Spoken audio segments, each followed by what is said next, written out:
Nell, I think we're ready. All right, you got it. Okay, so as always, thank you everybody for joining us this evening. This is the 14th lecture, I believe, in this series with Duane Vandenbusche, all about the Gunnison Country. And thank you, Duane, as always, for being here. I've had a great time this whole journey. Remember, everybody, you can make a donation to not only support this program, but also to support a scholarship for a local student. So your donations will help with the Vandenbusche Education Scholarship, and that'll go to a local kid to help them pay for college. You can do those. You can make those donations by going to crestedbuttemuseum.com. Or you can always give us a call at 970-349-1880, and we'd be happy to talk with you more about that.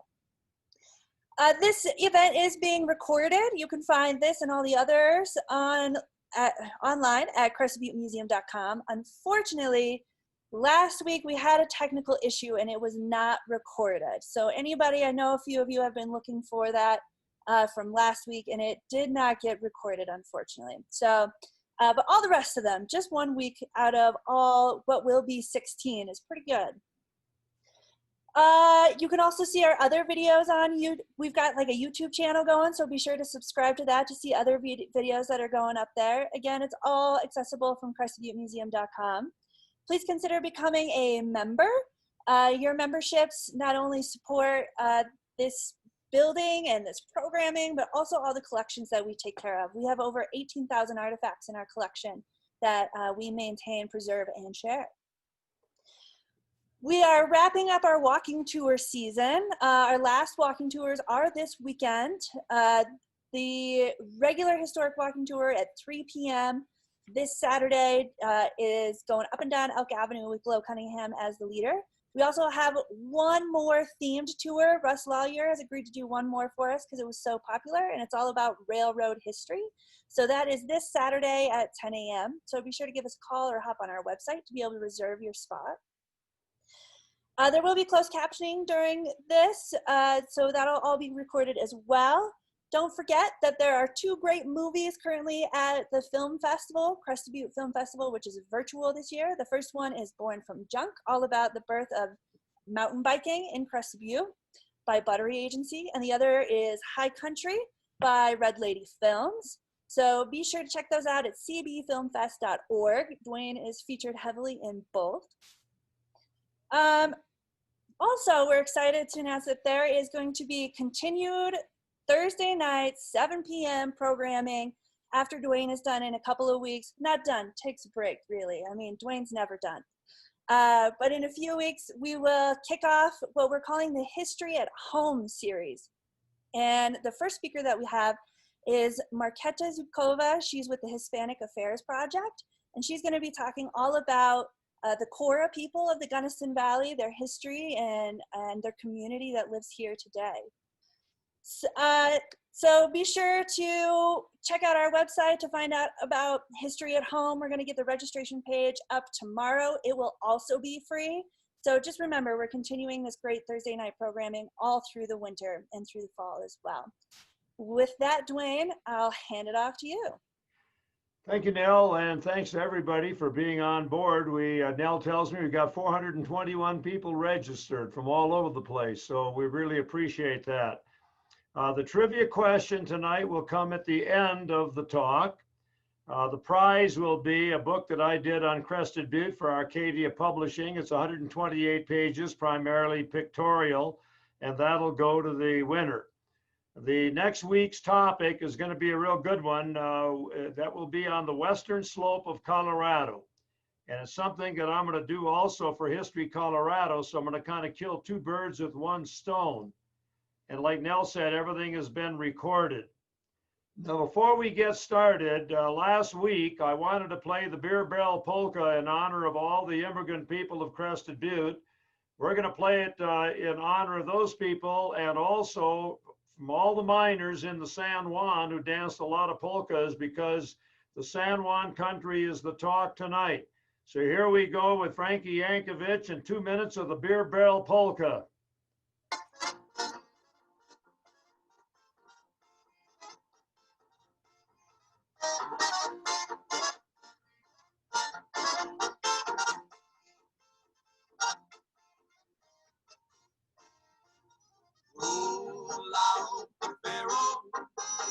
We'll have a barrel of fun.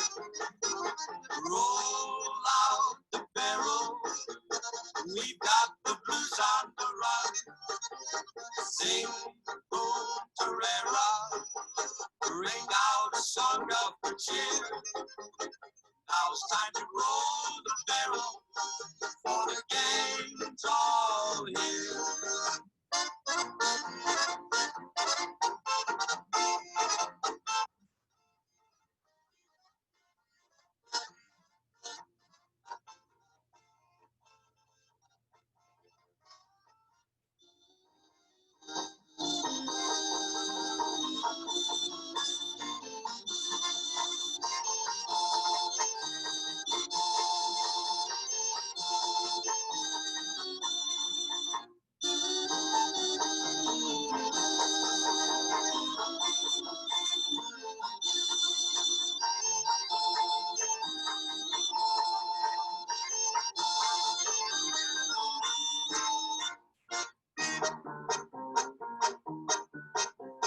Roll out the barrel, we'll have a barrel of fun.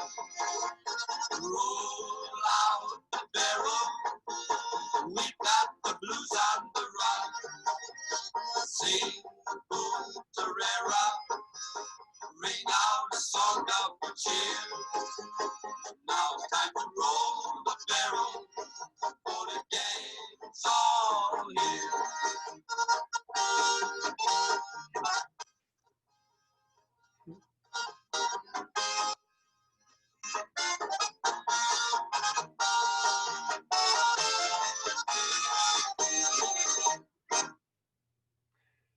Thank you for playing that, Nell. And there was Frankie Yankovic and the Beer Barrel Polka, which I've danced to many times, and I know many of you people probably have also. Tonight's topic is the San Juan Country. And the San Juan Country is in southwestern Colorado, one of the wildest, ruggedest places in the state and the nation. And the name San Juan was given to the area by early Spanish explorers, and it means St. John.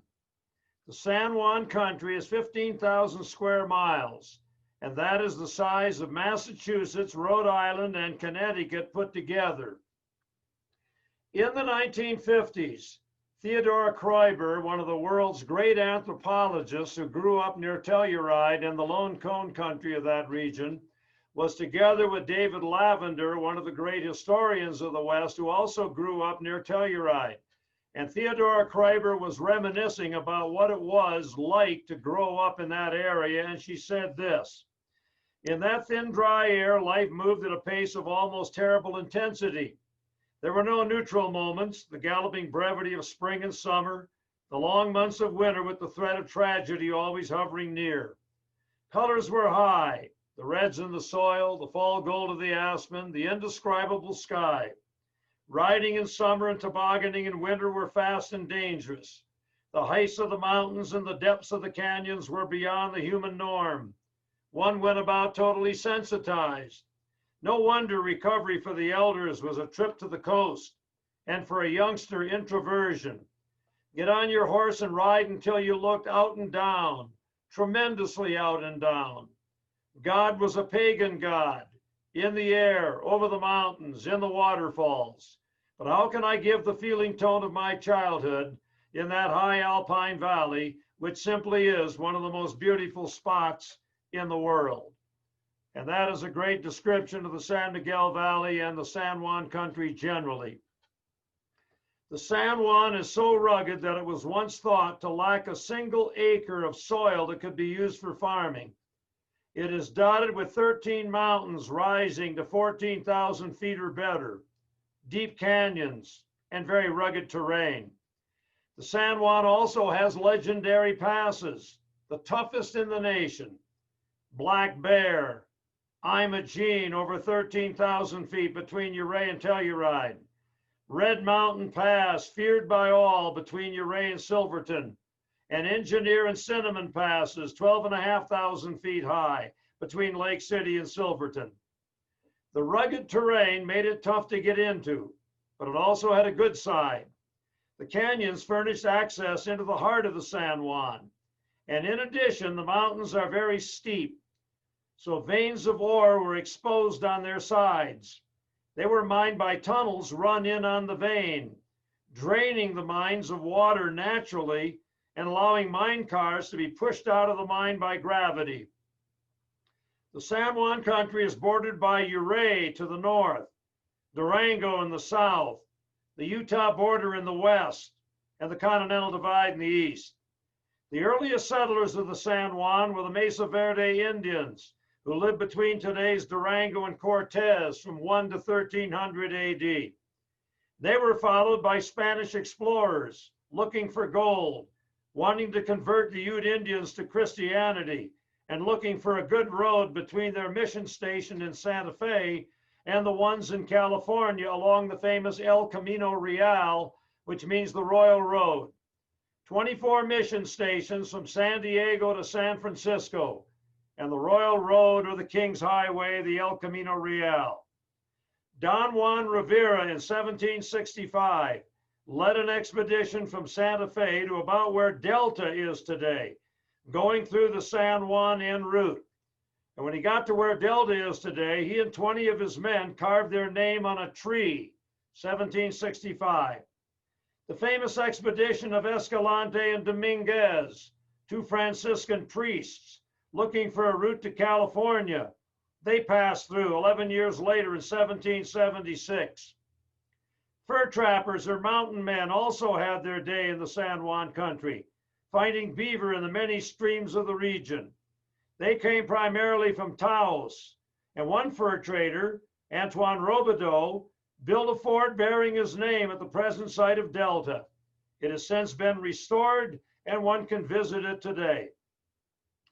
With a great number of rivers and ravines in the San Juan, the region was a natural for early placer miners.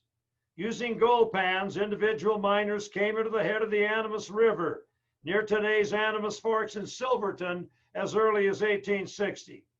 The most prominent was one Charlie Baker, and that area soon became known as Baker's Park and became known far and wide.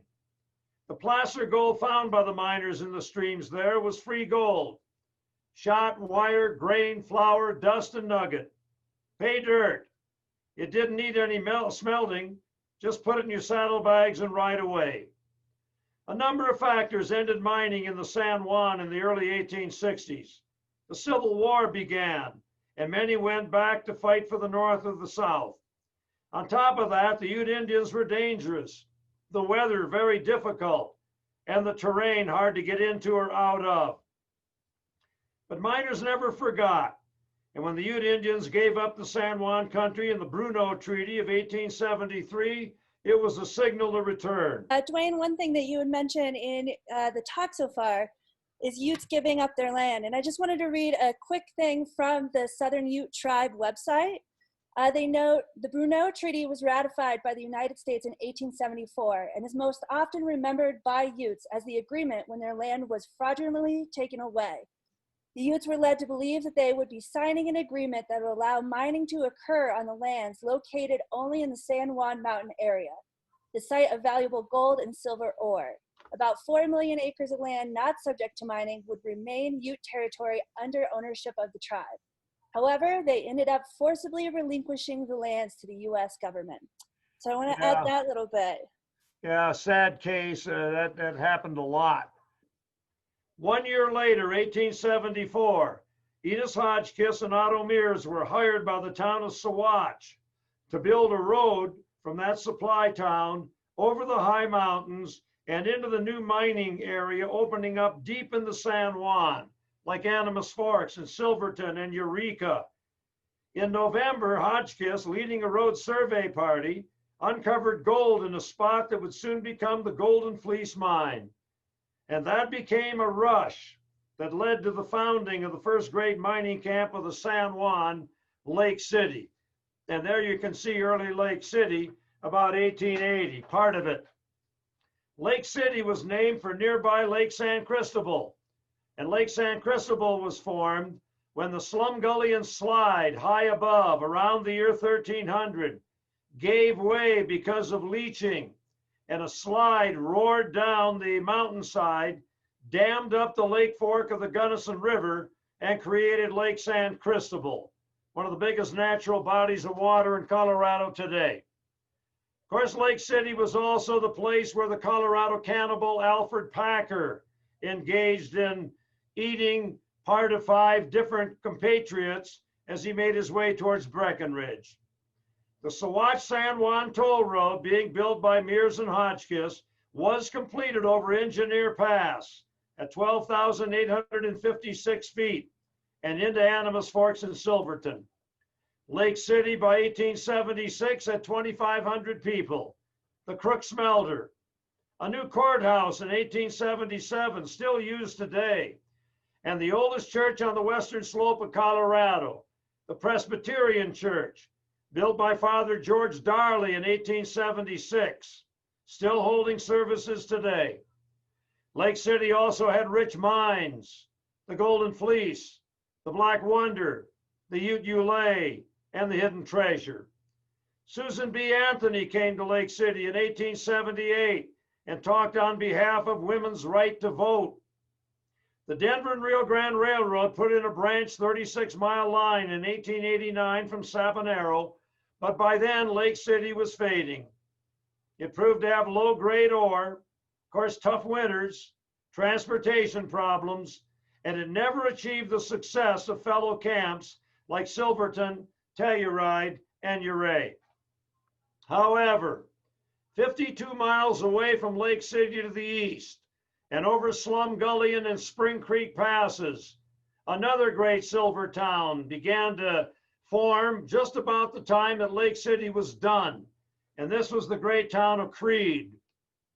William Harvey was a man from Terre Haute, Indiana. And when his brother stole his girlfriend, he changed his name to Nicholas P. Creede, and he headed for Colorado. He found the Monarch Mine on the east side of Monarch Pass, sold it, and came to the head of the Rio Grande River, where, chipping away at rock, he found a rich silver vein and uttered one of the favorite expressions of the time, "Holy Moses," and that became one of the great mines of Creede. Other strikes were made, with tremendous silver mines opening up like the Last Chance and the Amethyst and the Commodore. And a new mining camp called Creede opened up, the last of the great silver camps, right on the edge of the San Juan in 1889. A railroad came in from Alamosa.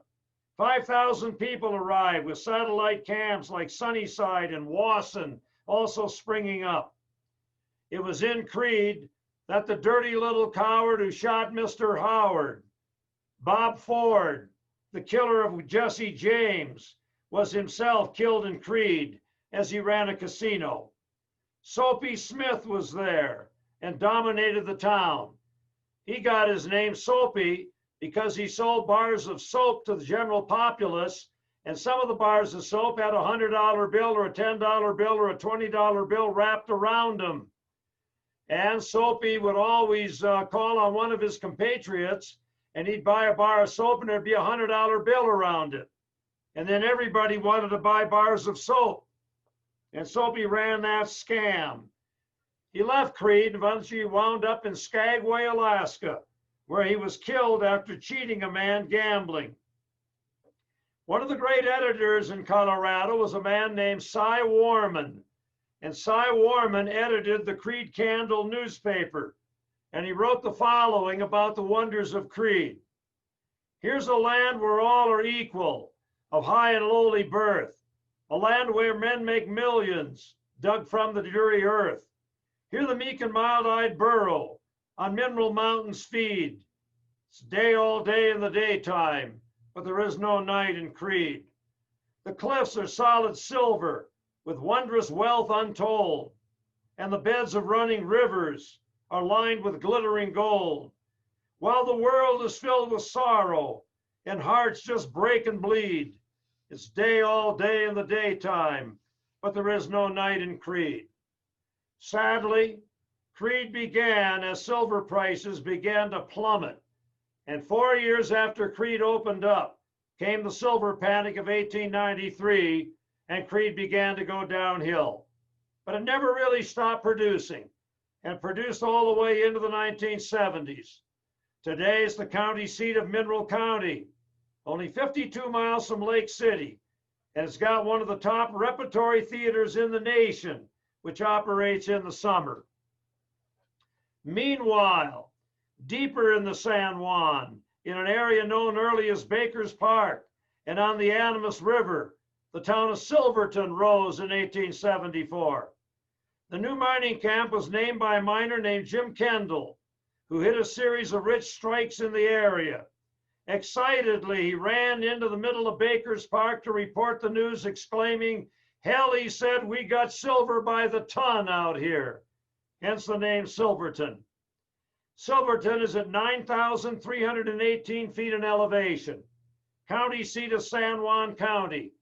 And San Juan County has the highest mean elevation of any of the 3,143 counties in the US. None of them even come close to Silverton, and San Juan County average mean elevation, 11,241 feet. That's about 3,000 feet higher than any other mean elevation of any other county in the nation. The mines around Silverton are so high and vertical that aerial trams had to be used to get the ore down and supplies up. Miners rode the ore buckets suspended on the trams up and down. And in the 1880s, a couple of men were coming down in an ore bucket when the power went out. And they had two options. They could jump 300 feet down into the snow, or they could stay in the bucket and hope that power would be restored. It wasn't, and they froze to death. Three streams came together at Silverton: the Animas River, Cement Creek, and Mineral Creek. And that is where the gold panning had taken place in the 1860s. Tremendous mines were found early: the Sunnyside, the Silver Lakes, the Highland Mary, and the Shenandoah.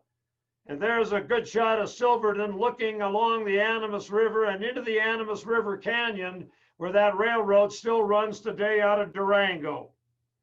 Silverton soon became a booming mining camp of 5,000 at its peak in the early 1880s. It had a mile-long Blair Street, which contained a great red light district with 38 saloons, 117 prostitutes, with names like Slanting Annie, Timberline Kate, Sagebrush Annie, Pass Out, along with a lot of gambling. And there's the Great Silver Lakes Mill, located at 12,300 feet up Arastra Gulch, just east of Silverton, one of the great mines in the history of Colorado. At its peak, Silverton had 4 railroads, 3 smelters, 2 banks, 3 hotels, 2 newspapers, a cornet band, and, as the newspaper said, 1 busy undertaker. The top mine of the area was the famous Sunnyside Mine at 12,300 feet next to Lake Emma. 450 miners worked there, and they turned out 900 tons of ore a day. Now, a little story about that, Lake Emma. Lake Emma's right next to the Sunnyside Mine, and I've got pictures of my class and I eating lunch there in the late 1970s.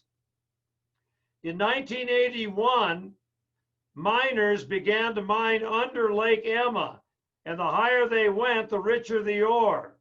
And fortunately, on a Sunday when nobody was in the mine, Lake Emma caved in, and all that water roared through the Sunnyside Mine, tore up all the equipment, and forced the mine to close for 2 years.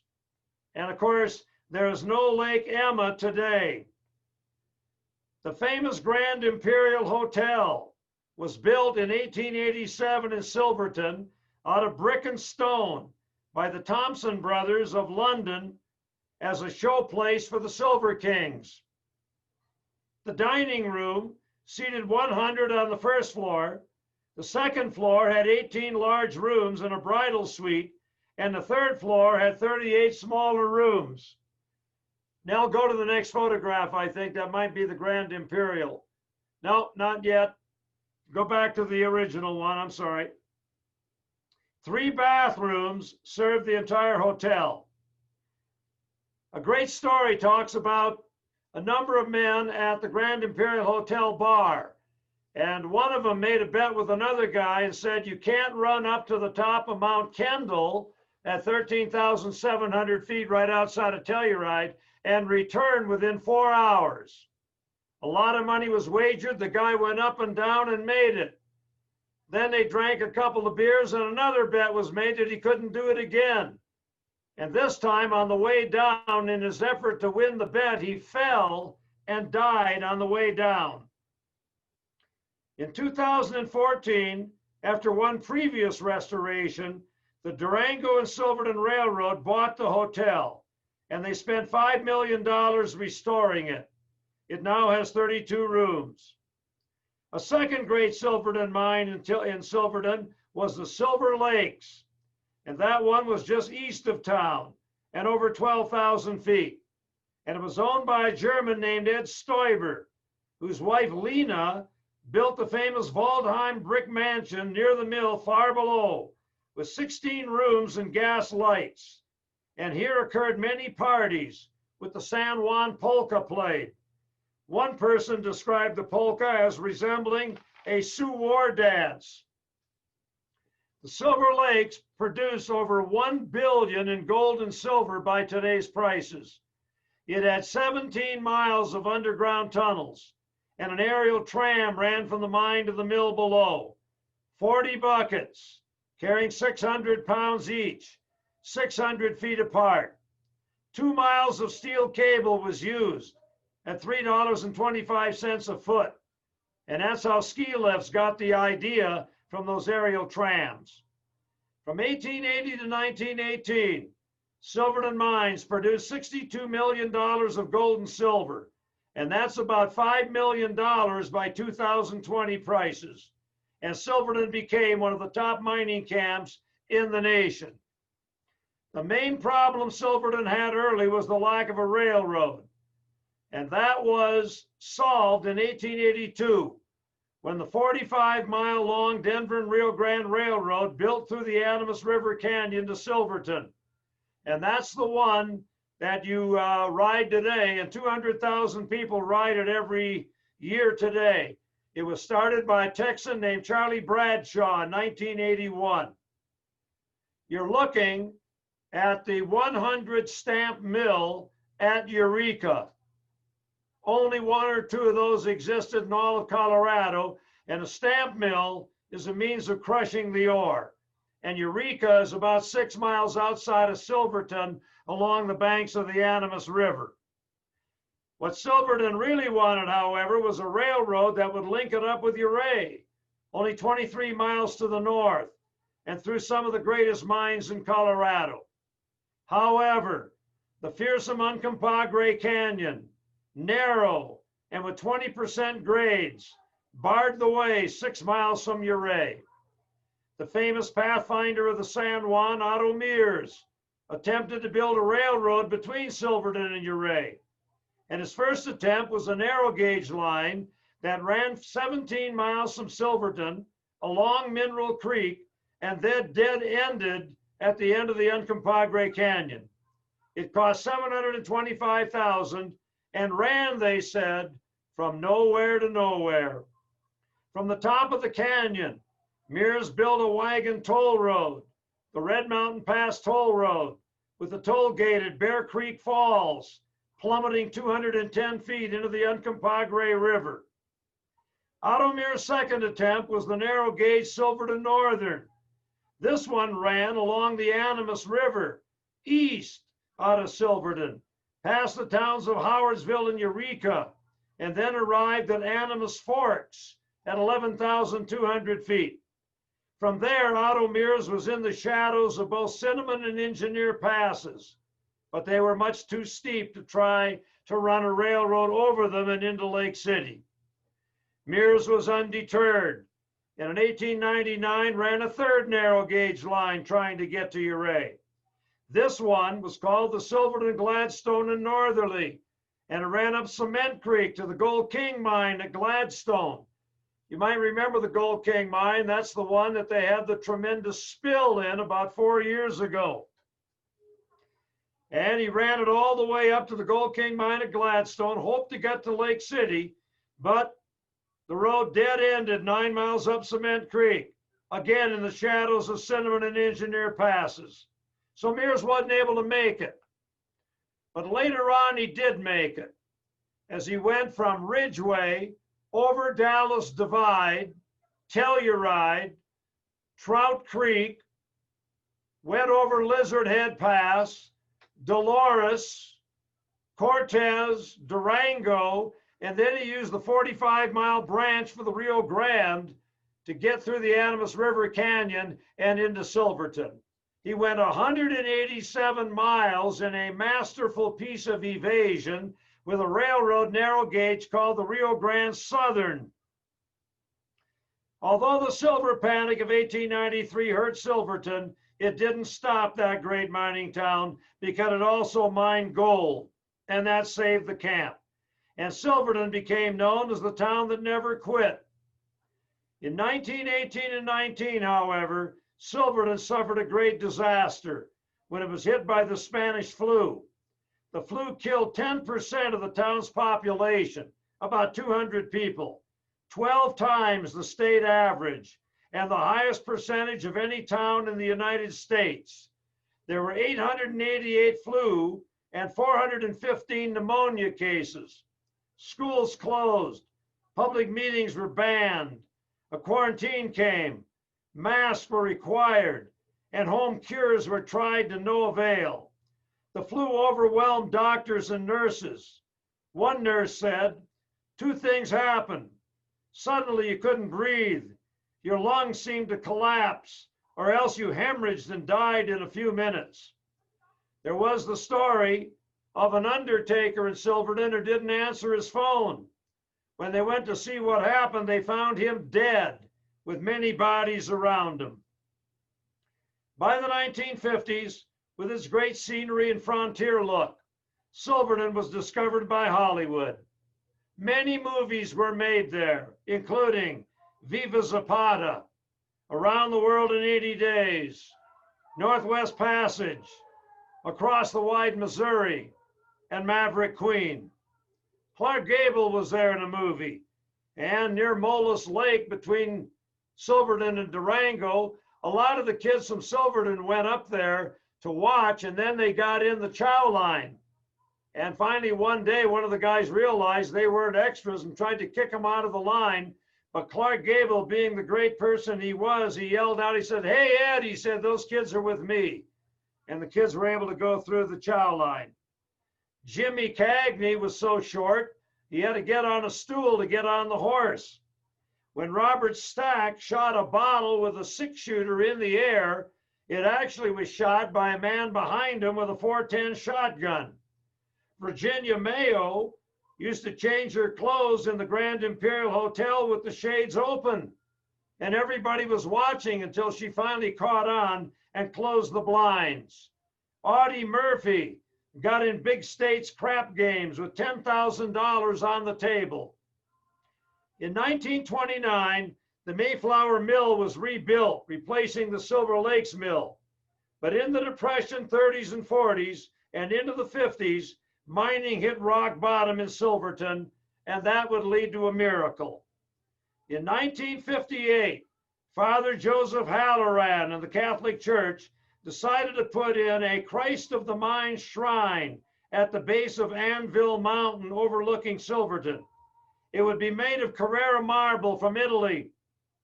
The 12-ton statue cost $5,000, paid for by donations from all over the state. It was put in place during the summer of 1959, and right after that, mining revived as Standard Metals came in, opened up the mines, and began using the Mayflower Mill. Now there's a good shot of the mine, the Sunnyside mine, and that's Lake Emma, and that's the lake that caved in. Perhaps Christ of the Mines had created a miracle by bringing mining back to Silverton. because as soon as it opened, Standard Metals began mining in Silverton and continued mining for the next 20 years. Today, Silverton is a town of 800 people. It's the county seat of San Juan County, on the Durango and Silverton train, carrying a couple of 100,000 people every year. Has a great and unique ski area. Silverton Mountain is a National Historic Site and was one of the greatest mining towns in the history of the West. North of Silverton, by 23 miles, over 11,018-foot high Red Mountain Pass, and through the Uncompahgre Canyon, prospectors found gold and silver in 1875. The town of Uncompahgre was started with the name changed to Ouray very quickly to patronize the great Ute chief the following year.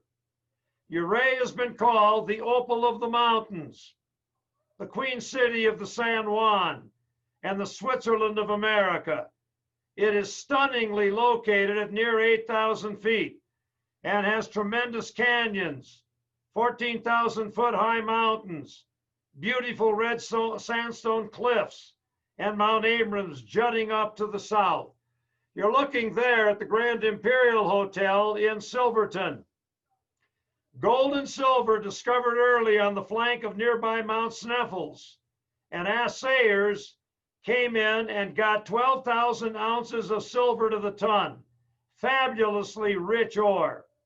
The mine was called the Wheel of Fortune, and it sold for $160,000, which would be in the millions today, and led to more people coming in. Avalanche danger was great in the steep terrain and in Uncompahgre Canyon, and many miners were killed by what they called the White Death.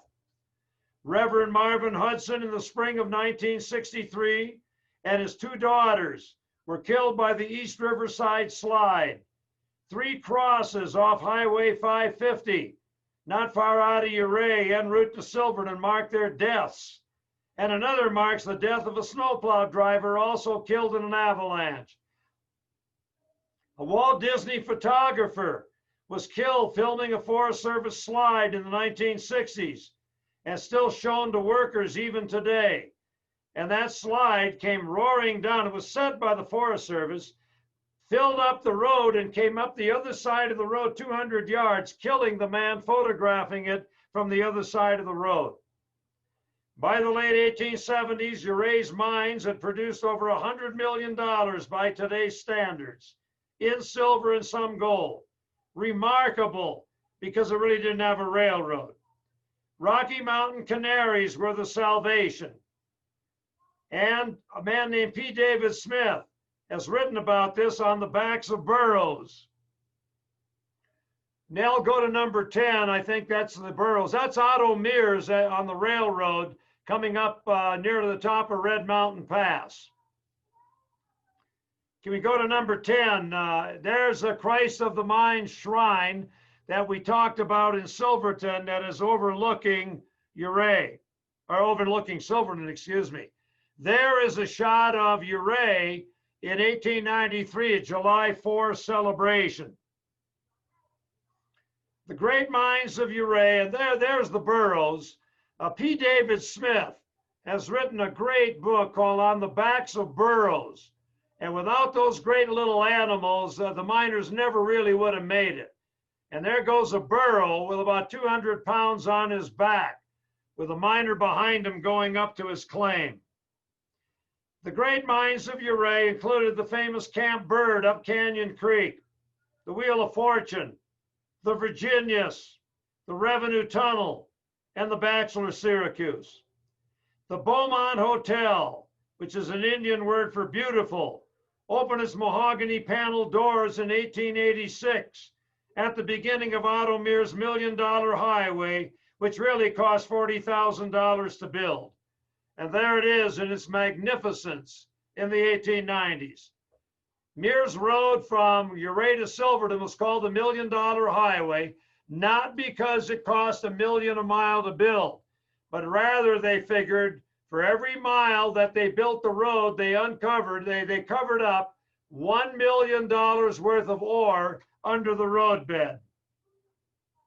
Otto Mears had to blast through solid rock in the Uncompahgre Canyon for 6 miles, with Bear Creek Falls, the toll gate.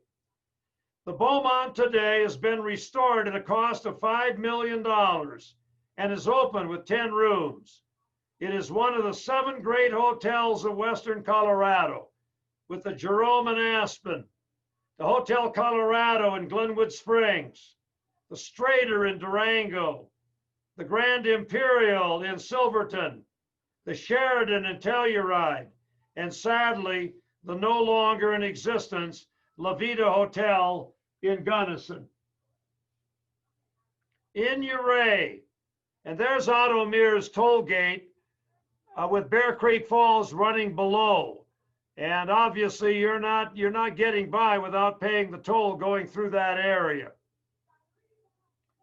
In Ouray, one could go into 35 saloons and gambling establishments, such as the Temple of Music, the Morning Star, and the Birdcage. 100 prostitutes plied their trade at the 220, the Gold Belt, the Roma, and the Monte Carlo. Ouray had tough laws put in by those who wanted the town to become respectable. Anybody hiring a woman as a bartender or a waiter in a saloon was fined $100. Playing ball, flying kites, or rolling hoops on the streets were crimes. It was also illegal to ride a bike more than 8 miles an hour, and children under 18 had an 8 p.m. curfew. By the 1880s, Ouray was the largest town in the San Juan, aided by great mineral discoveries in Ironton Park nearby, like the Yankee Girl, the Guston, and the National Bell. And there again is one of Otto Mears. That's the toll gate over at Bear Creek Falls. There's a great shot from Ouray looking at the Uncompahgre Canyon with Mount Abrams in the background. Go to the next slide, Nell. And there's Otto Mears with the railroad near Red Mountain Pass, near the head of the Uncompahgre Canyon. He's the guy standing in front of the train at the Cowcatcher. The Ouray Times was the only paper in town until 1879, when David Day came in to break up that Republican monopoly held by the Ripley brothers. David Day came to Ouray in 1879 at age 30. Born in Cincinnati, at 15 joined the Union Army, where he was wounded 3 times, captured 3 times, and discharged at 19 after getting what today would be the Congressional Medal of Honor. He came as owner and editor of the Solid Muldoon, and he had it until 1892 when he moved to Durango. The title of his paper came from a Broadway tune about a boxing hero, which went something like this: for opposition or politician, take my word, I don't give a damn. As I walk the street, each friend I meet says, there goes Muldoon, he's a solid man. David Day was honest and scathing with his writing. He had 42 lawsuits against him, but was never convicted. Once he lamented the death of a 31-year-old prostitute with the following epitaph on the front page: Charlotte, born a virgin, died a harlot. For 14 years she kept her virginity. A damn good record in this vicinity. Another time, David Day listened to Republican Jim Belford, known as the Red Rooster of the Rockies, who's trying to become a congressman. He spoke in Ouray at the park in a long address. David Day, in front of the crowd, laid down, rested his head on his arm, and once in a while his head would slip off and he'd catch himself. He looked bored, and pretty soon more people were watching David Day than Belford. And Belford finally said, quote, some of you appear to be tiring, so I'll bring my talk to a speedy end. Whereupon David Day rose up and said in a loud voice, oh, he said, don't mind me, Jim. I can lie down here as long as you can lie up there. Probably a perfect put down to a politician.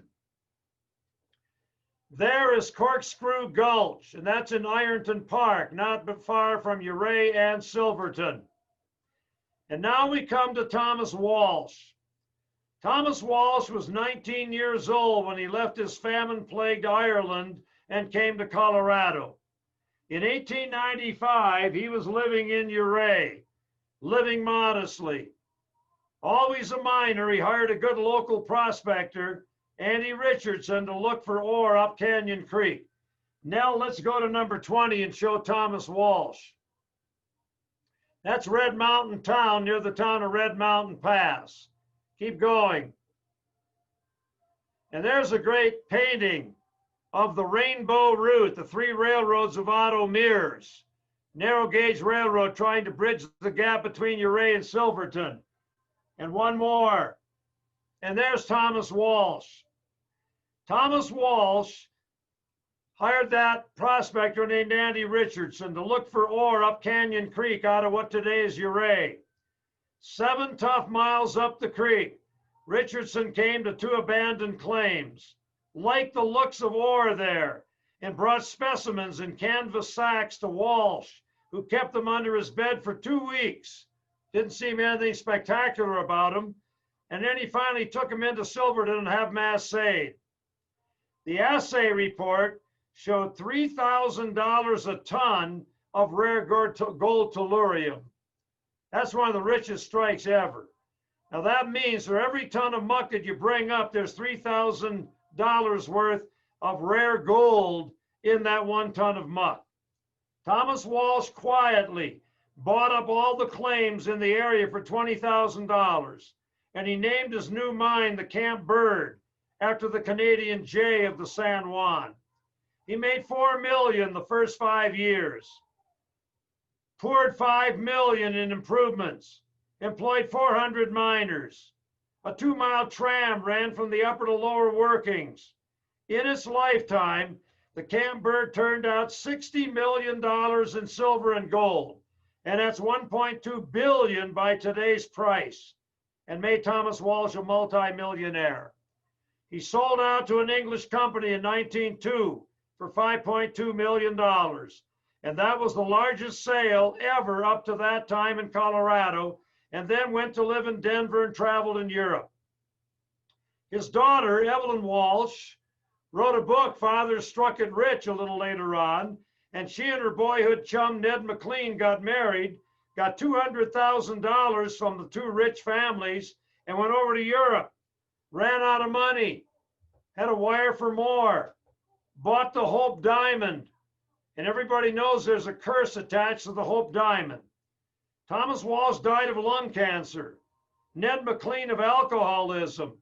Evelyn's daughter committed suicide after marrying a United States senator 37 years older than she was. Their son was killed in a car accident. The Hope Diamond was given to the Smithsonian, and I like to joke the country's been going downhill since.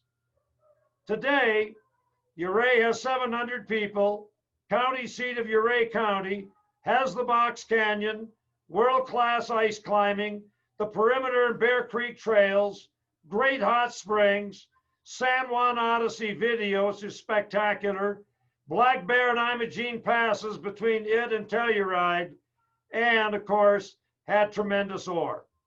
The mines around Ouray have turned out $250 million of gold and silver, or about $5 billion by today's prices. And now, Telluride, or as they used to say in the old days, to hell you ride. One of the most beautiful spots in the world. It's often called not so much a place as a state of mind, and it's right at the head of the San Miguel River, 8,745 feet high, and with 3 14,000-foot high peaks nearby, Wilson Peak, Mount Wilson, and El Diente. Placer miners arrived in 1870, and they laid out a little community called San Miguel City, a mile downriver from today's Telluride. In 1881, placer mining changed to mining underground, and the name was changed to Telluride, a form of gold ore, even though amazingly, there is no Telluride gold ore in Telluride. There's a lot of tellurium, but no Telluride. 700 miners were there in 1881, most of them cousin Jacks from Cornwall, England, Ireland, Scotland, and Wales. And 2 years later, Telluride became the county seat of San Miguel County. The expression, 10 times out of 9, silver comes at timberline, was no more better true than in Telluride. High above Telluride was Bridal Veil Falls, near the head of the San Miguel River, and plunging 365 feet. And a legend is responsible for that name. We are told that a guy and a girl got married. She is up there with her new husband, bridal veil still on. He tries to impress his wife by walking out on a plank. The plank is slippery. He falls, plummets 365 feet down, and with one dying grasp, grabs for his wife's bridal veil, fortunately missing, otherwise he would have taken the poor girl down with him. Believe it or not, hence the name Bridal Veil Falls. Two high basins above Telluride proved to have fantastic mines, Marshall Basin and Savage Basin. 54 aerial trams would be built to take the ore from the mines down to a mill at a little settlement below called Pandora. In Marshall Basin were the Sheridan and Smuggler mines, with the latter having a vein that ran for a mile long and 35 miles of tunnels. In Savage Basin was the Great Tomboy Mine at over 11,000 feet. And on the way to Imogene Pass, a little over 13,000 feet, one of the highest passes in Colorado. From there, one dropped down Canyon Creek past the Camp Bird Mine and into Ouray, 18 miles. The Tomboy was a little town around the great mine, and it had a bathhouse, a YMCA, a school, a post office, tennis courts, bowling alley, along with a huge boarding house. Now hit the next slide. There is Telluride, 1940s. Next slide. There's Telluride today. Next slide. And there's a pack train that is going up either the Marshall or Savage Basin.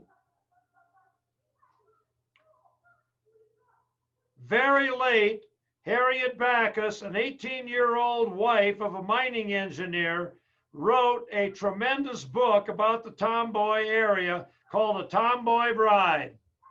Still out today. Telluride had another great mine, the Liberty Bell, 2 miles north of Telluride and at the head of Cornet Creek. On February 28, 1902, 3 avalanches, one after the other, tore into the mine and down the creek, killing 19 men. Another great mine was the Nellie up Bear Creek, just southeast of town. And there, a group of packers were trying to figure out how to get an unbroken 2-mile stretch of cable to the mine. And Dave Wood, the great freighter, came in and figured out how to do it. He figured out how much a single mule could carry, stretched it out on a long U down one side of the street and up the other side. He spent 2 days winding the cable into a series of coils for each side of the mule. And at dawn of the 3rd day, lashed the coils to saddles and took 10,810 feet of cable weighing 17,000 pounds to be used for the Nellie mine up Nellie Creek. Later on, of course, his daughters wrote a great book about him called I Hauled These Mountains In Here. By 1882, Telluride had 90 business houses, 26 saloons, and 4,000 people. The main establishments were the Pick and Gad, the Senate, and the Silver Bell. Many prostitutes had cribs along what was called Popcorn Alley, and it was called that because doors opened and shut at all hours and sounded like popcorn popping. 175 girls were on call for the miners, and Madam said that, quote, no man had to wait in line. The Japanese, the Swedes, the Finns, and Italians all had their sections of town. And now we come to Louis Nunn, N-U-N-N, born in Cleveland, 1853, bright but aimless, 5'1", 115 pounds, never married, very religious, had a Napoleon complex. At 27, and with a law degree, he drifted into Telluride in 1881, living in a tent. As a lawyer, he represented miners in town, and when they couldn't pay him, he got shares in their mines. By 1888, because of these shares, he was rich, and he owned the rich Gold King mine high above Telluride to the south. However, coal packed in by burro over 12,000 feet cost $2,500 a month.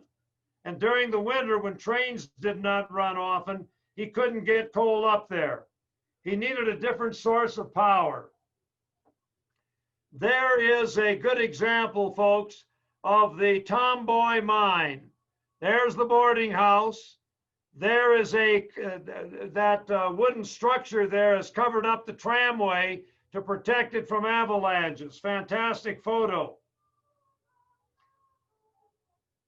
Louis Nunn needed a different source of power. So he got together with his brother, Paul Nunn, a trained electrical engineer from Ohio State University, George Westinghouse working on a new motor, and the great Nikola Tesla, a Czechoslovakian immigrant, the greatest man in electricity ever. And they all came to a little place about 5 miles from Telluride called Ames. And at Ames, two forks of the San Miguel River, the Ophir Fork coming off Ophir Pass and the Trout Creek Fork coming from the Trout Creek Lake, came together at Ames, which had been a little silver mining town. Those men built a cabin there, and water running downhill creates power. So inside the cabin, they put a water wheel with cups on it, and water hit the cups and spun the water wheel.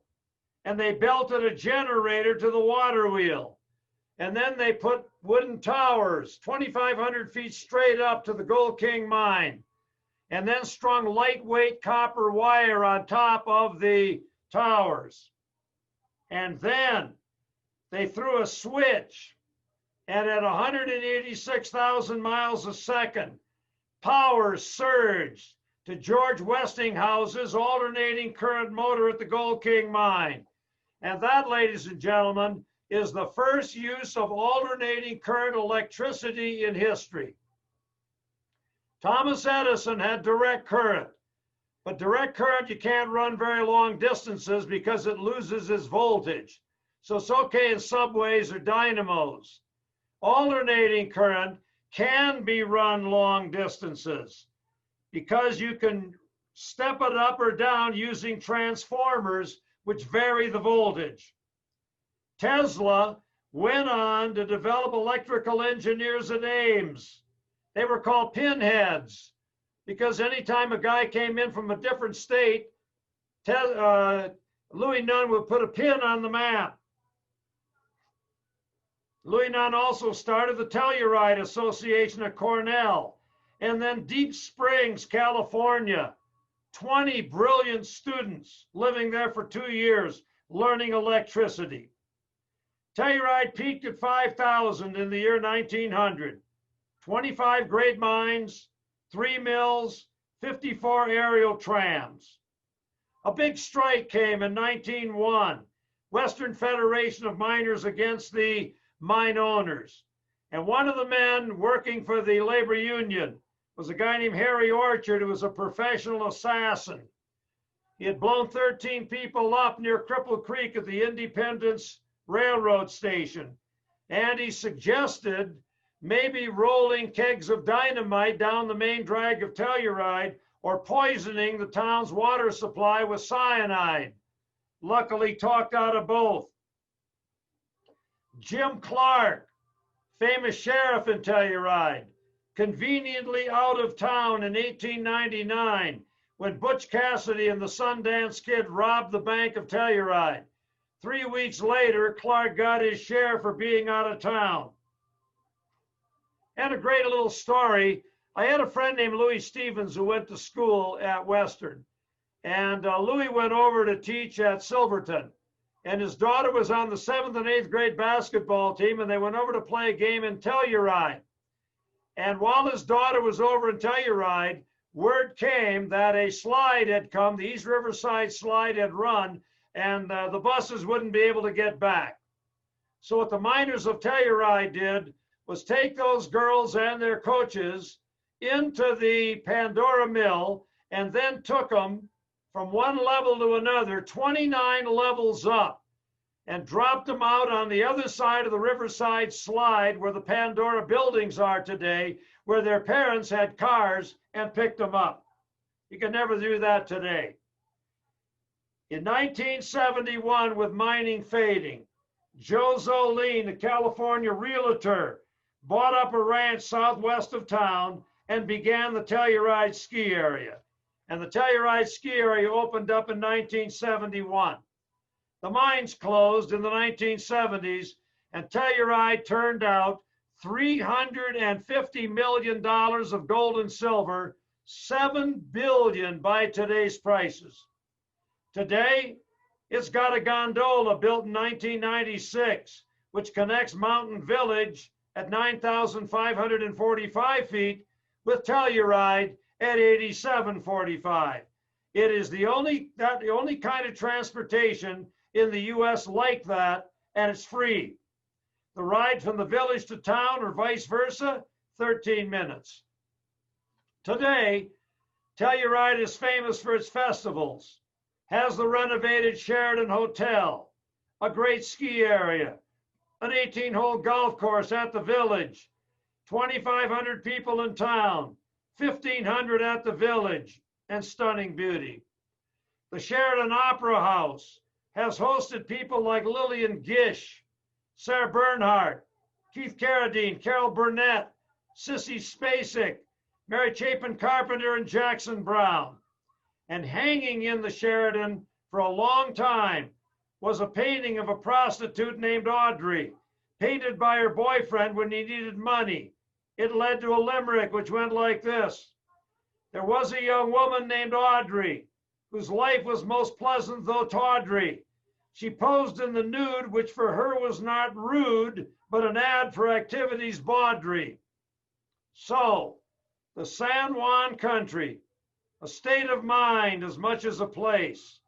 And through the mists of time, we can see Otto Mears blasting rock in Uncompahgre Canyon, the Slum Gully and Slide roaring downhill, long burro trains winding their way over steep and dangerous mountain trails, the sun setting on the amphitheater at Ouray, giving off a spectacular alpenglow, narrow gauge engines straining uphill in the mountains, and miners digging great wealth from the earth, and always, always, the incredible beauty of a magical place in the world, the San Juan. That's it on the San Juan. We are now ready for the trivia question.